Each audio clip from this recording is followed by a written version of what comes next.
A World Meteorological Organization report out Wednesday found that there was an 80% chance that the global annual average temperature would exceed the 1.5 degree threshold in at least one of the next 5 years, and a 50-50 chance that the average temperature for the entire 5 years would breach that 1.5 degree limit. We are playing Russian roulette with our planet, and we need an exit ramp off the highway to climate hell. And the truth is, we have control of the wheel. The 1.5 degree limit is still just about possible. And let's remember, it's a limit for the long term, measured over decades, not months or years. So stepping over the threshold, 1.5, for a short time does not mean the long-term goal is shot. It means we need to fight harder now. The truth is, the battle for 1.5 degrees will be won or lost in the 2020s under the watch of leaders today. And all depends on the decisions those leaders take or fail to take, especially in the next 18 months. It's climate crunch time. Guterres warned that the need for action was unprecedented as he highlighted 4 key areas of focus. First, for emission cuts that need to be led by the G20 countries that produce 80% of global emissions.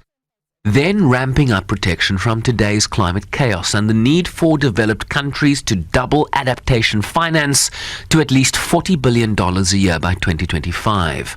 For a massive expansion in affordable public and private finance to fuel ambitious new climate plans and affordable energy for all. And finally, confronting the fossil fuel industry. I call on leaders in the fossil fuel industry to understand that if you are not in the fast lane to clean energy transformation, you are driving your business into a dead end and taking us all with you. Last year, the oil and gas industry invested a measly 2.5% of its total capital spending on clean energy.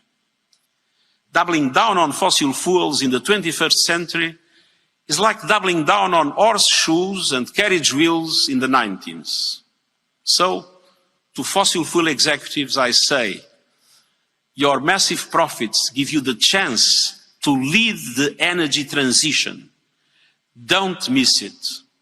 And financial institutions are also critical because money talks. It must be a voice for change. And I urge financial institutions to stop bankrolling fossil fuel destruction and start investing in a global renewables revolution. Guterres called on fossil fuel companies aided by advertising and PR firms to stop acting as enablers of the planet's destruction. Stop taking on new fossil fuel clients from today and set out plans to drop your existing ones. Fossil fuels are not only poisoning our planet, they are toxic for your brands. Your sector is full of creative minds who are already mobilizing around this cause. They are gravitating towards companies that are fighting for our planet, not trashing it. And they also call on countries to act. Many governments restrict or prohibit advertising for products that harm human health, like tobacco. Some are now doing the same with fossil fuels. I urge every country to ban advertising from fossil fuel companies. And I urge news media and tech companies to stop taking fossil fuel advertising. As he urged all stakeholders everywhere to be on the right side of history. The UN chief also pointed to a well-established fact that those least responsible for the crisis are often hardest hit, the poorest, most vulnerable countries, indigenous people, women and girls in particular, from skyrocketing temperature records that bring droughts and food insecurity to savage storms that wreak havoc, floods recently in southern and East Africa, a snapshot of the destruction to lives and livelihoods with acute economic costs.